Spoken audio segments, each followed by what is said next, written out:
everyone, welcome back to GK Today. I'm Nuzhat Sana and in this video I'll discuss today's top current and static general studies questions for UPSC Prelims Examination 2022 onwards. And these questions are framed keeping in view both the factual as well as analytical aspects of UPSC Prelims exam. Also, I would like to inform you that these questions are part of GK Today's UPSC Prelims test series, which is available in GK Today Android app. And the test series for 2022 Prelims examination comprises total of 7500 questions, divided 2500 questions on current general studies and 5000 questions on static general studies. And the series has started from May 2021 and it will end with UPSC Prelims Examinations 2022. So if you wish to access all questions of GK Today UPSC Prelims test series, you may subscribe the test series in the app. So now without wasting any further time, let's get started. So today this is our 27th lecture and now let's start. Question number 1.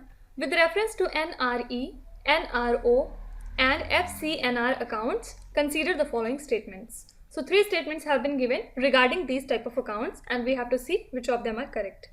First statement says NRE account is owned by NRIs to manage their income earned in India. Actually, NRE, which stands for Non-Resident External Account, is an account owned by non-resident Indians for transferring their foreign earnings to India. And this earning is deposited in the form of foreign currency and is withdrawn as INR. Okay? So we can say that these type of accounts are INR denominated account, which means that all the funds you deposit are maintained in Indian rupee. So when you deposit the foreign currency into this account, the current exchange rate is applied by the receiving banks and Indian rupee matching the exchange rate are deposited in your account. Fine? So this one is wrong. Second statement says NRO account is owned by NRIs for transferring their foreign earnings to India. So NRO, which stands for Non-Resident Ordinary Account, is an account owned by an NRI. Why? For managing the income earned by him or her in India. So the earnings can be deposited in the form of INR or foreign currency. So we can say that it is a type of saving account that is useful if you have earnings in India and you can deposit Indian earnings from dividends, equity returns, pensions, rentals, etc. into this particular account. And similar to NRE account, this account is also maintained in INR. Fine? So basically we can say that these 2 statements should be reversed. And now third is FCNR is a type of fixed deposit account. First of all, it stands for Foreign Currency Non-Resident Account and this is a fixed deposit account owned by NRIs and it enables the savings earned abroad in the form of foreign currency. So as an FCNR account holder, you can maintain your deposit in various currencies like USD, AUD, GBP, etc. And tenure of these deposits can range between 1 year to 5 years. Also, this account allows automatic renewal of deposit on maturity. And yes, these accounts are also non-taxable in India. Fine? So only third option is right, rest are wrong. Correct answer becomes only 3. Now next question. In which of the following countries you can find snow leopards in wild? I remember in the previous lectures we have talked about snow leopard there and here we'll be talking about its habitat. So actually in the recently released report of WWF titled as Over 100 Years of Snow Leopard Research, it was claimed that less than 23% of the total snow leopard range has been researched and less than 3% of the snow leopard range has robust data on their abundance. And yes, the snow leopard research was highest in Nepal, India and China, and this is further followed by Mongolia and Pakistan. And the snow leopard population in the 12 Asian range countries could be as low as 4,000 individuals. That's it. Okay. So here correct answer is D option, that is 1, 2, 3 and 4. So talking about snow leopards in detail, the scientific name is Panthera uncia, and these are important because they act as an indicator of health of mountain ecosystem in which they live. Why? Because they are the top predators in the food web. Now talking about their habitat, they are basically found in mountain regions of Central and Southern Asia, and in India particularly they are found in Western Himalayas, basically in Jammu Kashmir and Himachal Pradesh, and on the eastern side they are found in Uttarakhand, Sikkim and Arunachal Pradesh. And now talking about their status, it is listed as vulnerable on the IUCN World Conservation Union's Red List of Threatened Species, and that's why they have been added in the Appendix 3 of CITES, that is Convention on International Trade of Endangered Species. Also it is in Schedule 1 of Indian Wildlife Protection Act 1972, and yes, they are also listed in CMS, that is Convention on Migratory Species. Okay.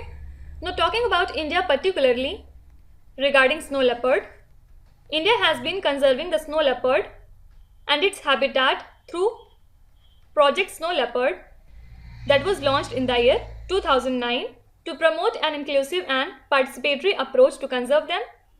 Also, India is a party to GSLEP program since the year 2013.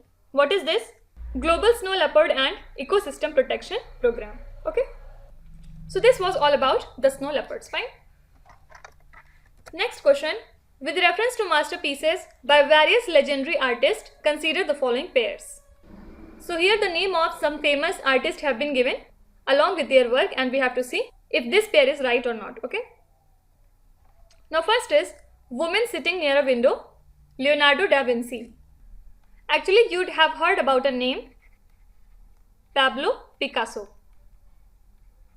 He is a Spanish artist famous for the Cubist art movement, and why he is important? Because recently his painting Woman Sitting Near a Window was sold for $103.4 million.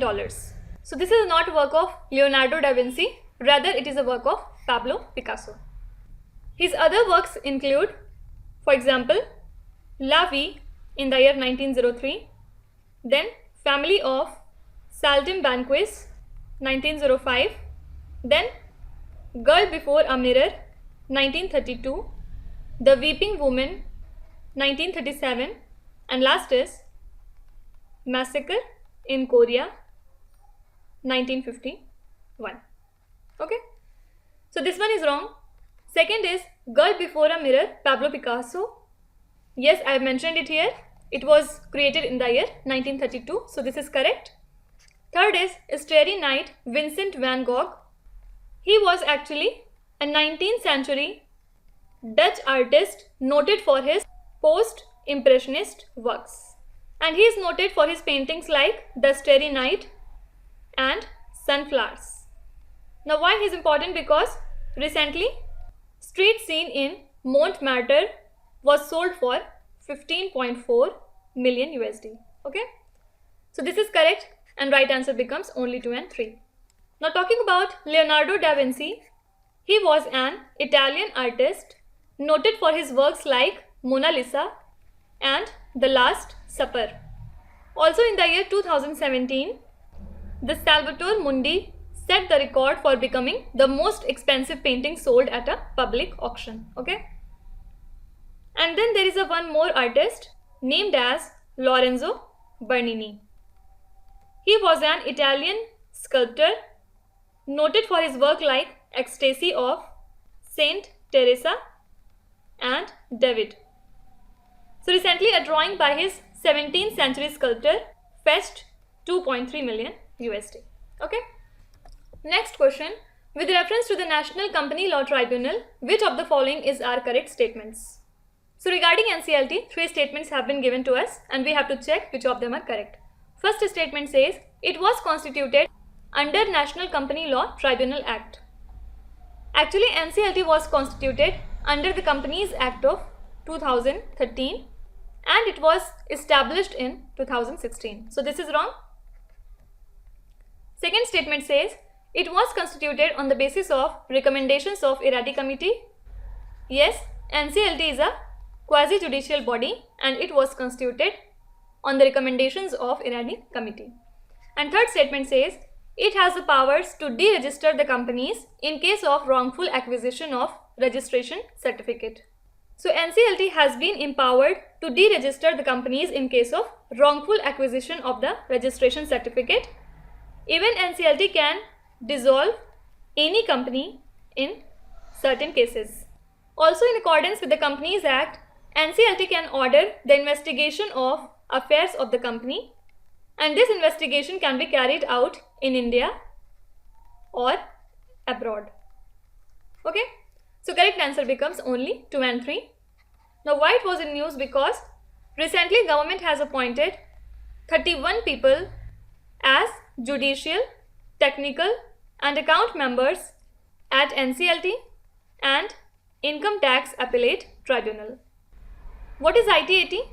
Actually, it deals with income tax matters and it is a statutory body in the field of direct taxes. Also, it was the first tribunal to be created in 1941 and is also known as Mother Tribunal. Okay? And similarly, NCLT, there is one more body, NCLAT, that is National Company Law Appellate Tribunal, and this was constituted under Section 410 of Companies Act 2013 to hear the appeals against the orders of NCLT. This is also a quasi-judicial body and any person aggrieved by any order of NCLAT may file an appeal to the Supreme Court. Okay. Now next question. In recent times, the radioisotope thermoelectric generator was in news as its proposed use by. So what is this? It is actually a device that produces electricity using heat from the decay of radioactive isotopes.